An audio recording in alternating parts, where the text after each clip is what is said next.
por acompañarnos en la señal de éxitos. Estamos llegando desde Caracas hasta Maracay, Puerto La Cruz, Puerto Ordaz, Barquisimeto, El Vigía, Mérida, Táchira, Margarita, Maracaibo, Maturín, ya con muchas ganas de ir todo el equipo a Puerto La Cruz este jueves para transmitir allí el programa del próximo día, viernes, improvisando incluido con Gualberto Ibarreto y con el maestro Miguel Delgado. Son las 8:14 de la mañana.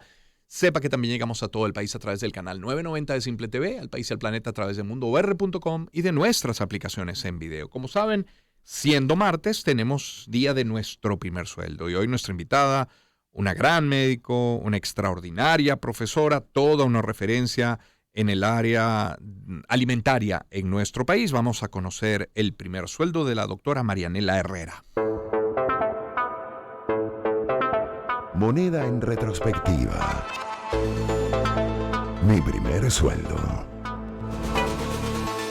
Con Román Losinski. Y como les decía, con Marianela Herrera, médico con posgrado en nutrición clínica de la Universidad Simón Bolívar, miembro del Observatorio Venezolano de la Salud, investigadora del Centro de Estudios del Desarrollo, CENDES, profesora de la Universidad Central de Venezuela, miembro del Consejo Directivo de la Fundación Bengoa. Doctora Herrera, qué gusto saludarla siempre.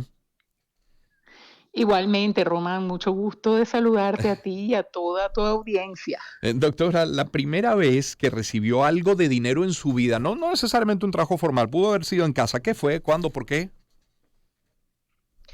Bueno, fíjate, la primera vez que yo recibí un dinero así como extra, la verdad es que no me puedo quejar porque mis padres eran bastante generosos, ¿no?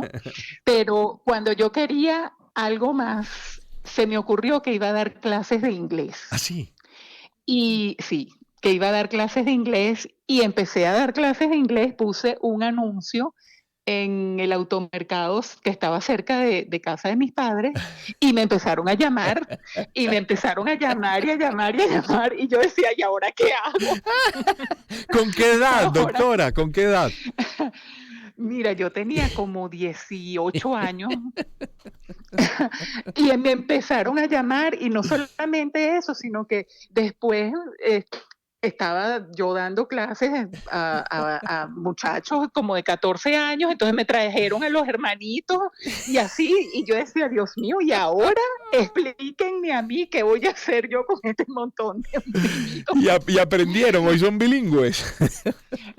Bueno, no sé si son bilingües, pero de que pasaron los exámenes que tenían en aquel momento, los pasaron. Ay, qué divertido, qué divertido. Y eso se cobraba por hora, imagino, ¿no? Eso claro, por hora, era así como que, no sé, imagínate tú en aquel momento, 6 bolívares la hora, ya ni me acuerdo.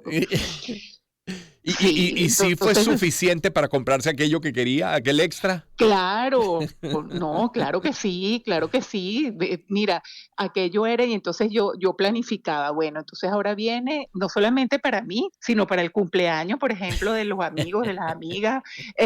Cuando mi mamá, por ejemplo, ya me decía, no, mira, ya está bueno, ya se acabó, porque entonces no, entonces yo agarraba, bueno, con 3 horas más, entonces a mi amiguita tal le puedo regalar esto.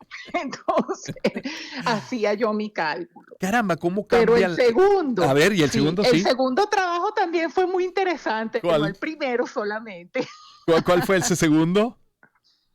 Mira, el segundo fue graciosísimo porque además cuando yo tenía así 18, 19 años y estaba full con las clases de inglés y tal, un día llega mi papá a la casa y dice, ¿saben qué? Mi papá en ese momento tenía la sección de periodismo y de información de un programa que conducían Cecilia Martínez y Eleonora Bruzual, que se llamaba Toda una Mujer. Y ellos querían tener una sección de jóvenes y los jóvenes, esos jóvenes que nunca supe quiénes iban a ser, fallaron y no fueron para allá. ¿Y qué se le ocurrió a mi papá y a Cecilia Martínez?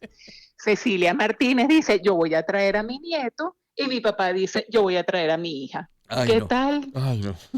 Cuando yo llego para allá y yo decía, y ahora a mí alguien que me pregunte aquí qué voy a hacer yo con esto. Claro, cuando llega al final de esa quincena y me dieron el cheque, en aquel entonces eso eran otras ligas. Ay, doctora, Ay, Marianela, ¿cómo cambia la vida de una persona? ¿Cómo cambió la tuya al tener dinero logrado con eso, con trabajo, con iniciativa de poner un letrerito en un supermercado y empezar a dar clases de inglés? O sí. esto otro con papá, pero ¿cómo cambia la vida de una persona? Claro, no, me cambió totalmente porque yo logré una independencia que Claro. hasta ese momento no tenía. Y entonces me di cuenta, además, un día yo estaba súper cansada y bueno, y tenía que dar las clases de inglés Ujú. y me voy para allá, pero yo estaba tan cansada que ese día la clase de inglés no la di bien. Y me di cuenta porque este muchachito me dijo, si tú me vuelves a dar esa clase así, yo no te voy a llamar más. Uh, Eso me pegó en el alma, me qué, pegó en qué el alma y yo exigente, dije, no, qué valiente él, ¿no? sí, sí, sí, sí. Y entonces yo le dije, bueno, yo hoy no te voy a cobrar la clase porque yo hoy estoy muy cansada. Pero yo después de ese día, bueno, no sabes, la mejor profesora de inglés de 18 años fui yo, Además, clase con garantía, ¿no? Si no está con satisfecho, le devuelvo garantía, su sí, dinero. le devuelvo su dinero. Y ya el primer Sí, sueldo formal, Marinela, ¿cuál fue? ese en Ah, Venezolana de televisión, ese ya. ¿Por cuánto el, tiempo? fue un Ah, año, fue un fue un año. año. Claro, Sí, yo te acabas de entré decir. ¡Qué en la nómina maravilla! venezolana de televisión y me pagaban y claro, ya eso era un sueldo mucho mayor para mí, o sea, yo era la millonaria. Yo empecé a estudiar medicina en el ciclo básico de Cebucán y Ujú. yo tenía, me acuerdo, la sección mía terminaba los lunes a las 2 de la tarde y después de ahí me iba para el ciclo básico de Cebucán y yo era, bueno, yo me sentía millonaria, pues con aquello. O Y hay, sea, y ¿cómo hay, te puedo explicar? y hay gente, la mayoría jamás, a lo mejor se da esta vida sin haber pisado un medio de comunicación y ya a los 18 años pasearse por los pasillos de un canal tan importante, ¿ah? Así es, y bueno, eso gracias a los inventos de mi papá que hizo esa y muchas otras cosas más en los líos que me metió mi papá realmente fueron insólitos, desde muy chiquita además, desde muy chiquita. Y la medicina ya en ejercicio formal y sobre todo, Marinela, me interesa saber cuándo comienza este perfil social del trabajo. Es decir, esa preparación, ponerla al servicio del país a través de los más necesitados. Eso me llama la atención. ¿Cuándo? ¿Por qué surge? Sí, fíjate, bueno, después yo estudié medicina, Ujú, apliqué a la beca de excelencia que tenía la Fundación Gran Mariscal de Ayacucho, que si ujú, tú estabas, te servía para irte del país, pero si claro. estabas en Venezuela también aplicabas y te la daban. A mí me la dieron y si no tenías el promedio muy alto, te la iban a quitar. Y eso Ujú, era siempre una, ¿sabes? claro. Una cosa que uno tenía pendiente, Una tenías que presión. rendir, estudiar Claro. y estabas presionado para eso. Ujú, Y mi primer sueldo como médico fue cuando hice mi rural en el barrio La Vega de Caracas. ujú. Entonces, me lo pagaba la Junta de Beneficencia Pública porque ese dispensario estaba adscrito a esa dependencia del Distrito Federal en aquel momento. Y bueno, allí yo empecé a ver las Sí, comunidades, a ver a la gente y todos los problemas o la mayoría de los problemas que yo veía tenían que ver con la nutrición. Y yo desde ese momento dije, yo como médico no sé nada de nutrición, yo tengo que aprender esto. Esto no puede ser una cosa que se debería poder resolver con prevención, con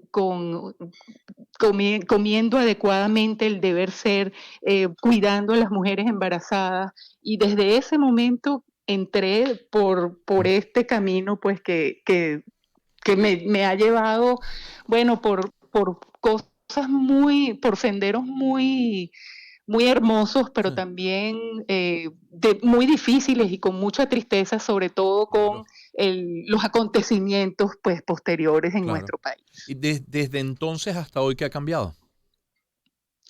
Bueno, fíjate, nosotros en aquel momento, yo recuerdo que en una de las emergencias en las que trabajé, Sí. llegó un niño desnutrido, como de 2 años, pero severamente desnutrido. Y a nosotros los profesores nos llamaron y nos enseñaron aquel caso porque aquello era que ver, había que verlo, pues, porque era, la desnutrición aguda era muy poco frecuente, y en aquel momento, o sea, había desnutrición, había malnutrición por exceso también, pero Ujú. desnutrición aguda severa que requiriera una hospitalización como la de ese niño, pues era muy poco frecuente. Yo recuerdo que en aquel momento los adjuntos de pediatría hicieron junta y nos enseñaron y nos llevaron a todos los estudiantes a la emergencia para ver el caso de desnutrición aguda. Algo que hoy en día, bueno, lamentablemente es bastante frecuente en Sí, nuestro país sí. y bueno, hemos tenido que inclusive que cambiar las estrategias para enseñar el manejo de la desnutrición aguda, moderada y severa. Claro, ¿y cuántos años han pasado desde entonces? Porque lo triste es eso, que lejos de haberse, de haber erradicado, de haber desaparecido los casos de nutrición aguda o severa, pues hoy son más comunes. ¿Cuántos años entre un episodio y esta actualidad? Fíjate, eso tiene, yo estaba en mi último año de Ujú. medicina y estaba en mi pasantía de pediatría, es decir, 1988. 88, es decir, han pasado Sí, o sea, 35 años. exactamente, 35 años. 35 años desde aquella vez.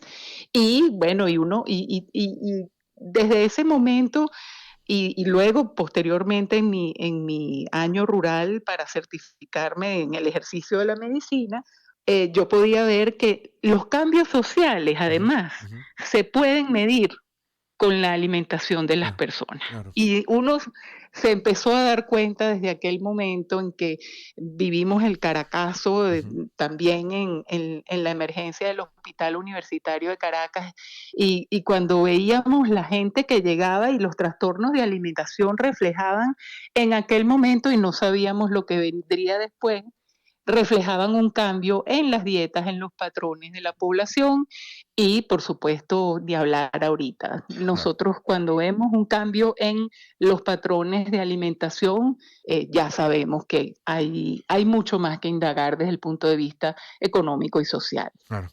Marianela Herrera, nuestra invitada en este primer sueldo del día de hoy. Marianela, yo quiero mencionar a la familia, a la que ya has mencionado, a papá, a mamá.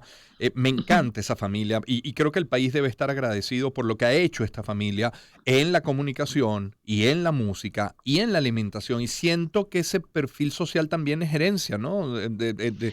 Tuya, de Adolfo, de esos padres maravillosos que tienen. Sí, totalmente, totalmente. Y porque vienen además de tradición hasta de los abuelos, porque yo recuerdo, por ejemplo, la mamá de mi papá, mi abuela paterna, en Margarita era una persona extremadamente dedicada a las labores sociales. Mi abuela nos despertaba a Ujú. mí y a mis primos y yo siempre era la que estaba primero porque me llamaba la atención. Yo quería ir y mi abuela decía, vamos a repartir juguetes y Mm. vamos a repartir juguetes y vamos a donar la ropa. Y cuando usted no use más algo, usted me lo da a mí, pero eso sí, tiene que cuidarlo porque a la gente no se le da nada ni que esté roto, ni en mal estado, ni Qué bonito. absolutamente nada. Ah. Y mi papá, pues era igual, mi papá era una persona sumamente bondadosa y sumamente especial, además se dio cuenta que había que ir más allá de lo material para cultivar a las personas. Él Mm. siempre decía que una persona estable emocionalmente era un buen ciudadano, era un buen padre, era un buen miembro de esa comunidad que llamamos país. Mm. Y de ahí, bueno, su famoso curso Claro. de liderazgo y comunicación que fue Sí. tan exitoso en la Universidad Central. Efectivamente, qué hermoso recordar a la familia. En tu cuenta, Marianela, me parece que es en Twitter o en Instagram, no me acuerdo, dice, sin descanso hasta que cada niño venezolano coma adecuadamente. A mí me encantaría leer un mensaje así en alguna otra cuenta de redes sociales de aquellos que tienen poder de decisión. Eso sería realmente revelador, sería una maravilla, ¿no? Que ese fuera su motivo de vida y de trabajo. Ojalá, ojalá, de verdad ojalá que sirva al menos de inspiración, Sí. ojalá que pudiéramos hacer algo de verdad ya el daño ha sido tan profundo para aquellos más desvalidos, que en este momento lo que nos toca es pensar en el bien común y ver cómo podemos ayudar. ¿Cómo podemos ayudar al que tenemos al lado? ¿Cómo podemos hacer que más niños venezolanos coman, que más niños venezolanos no se les bloquee el desarrollo intelectual y que puedan ser, ojalá, muy productivos en el día de mañana? Marianela, mil gracias por habernos atendido esta mañana. Feliz día. Feliz día para ustedes también. Un gusto Un abrazo. siempre conversar con esta familia toda, pero con Marianela Herrera, médico con posgrado en nutrición clínica en la Universidad Simón Bolívar, miembro del Observatorio Venezolano de la Salud, investigadora del Centro de Estudios del Desarrollo CENDES, profesora de la Universidad Central de Venezuela y miembro del Consejo Directivo de la Fundación Vengo. Así me permiten, antes de escuchar algo de música, vamos en publicidad con Bancaribe. Nos encanta sorprender a mamá. Si eres cliente Bancaribe, al hacer pagos durante el mes de mayo con tu tarjeta de débito, de crédito o pago móvil, estarás concursando por televisores, por cenas y servicios de spa para 2 personas. Mientras más transacciones acumules, estarás más cerca de ser uno de los 9 ganadores de esta super promoción. Recuerda que pagando con Bancaribe, la sonrisa de mamá va por la casa. Más información en bancaribe.com.be. Promoción autorizada por la SUDEBAN. Ciertas condiciones aplican. Y les hablo también de MAPFRE, que es sinónimo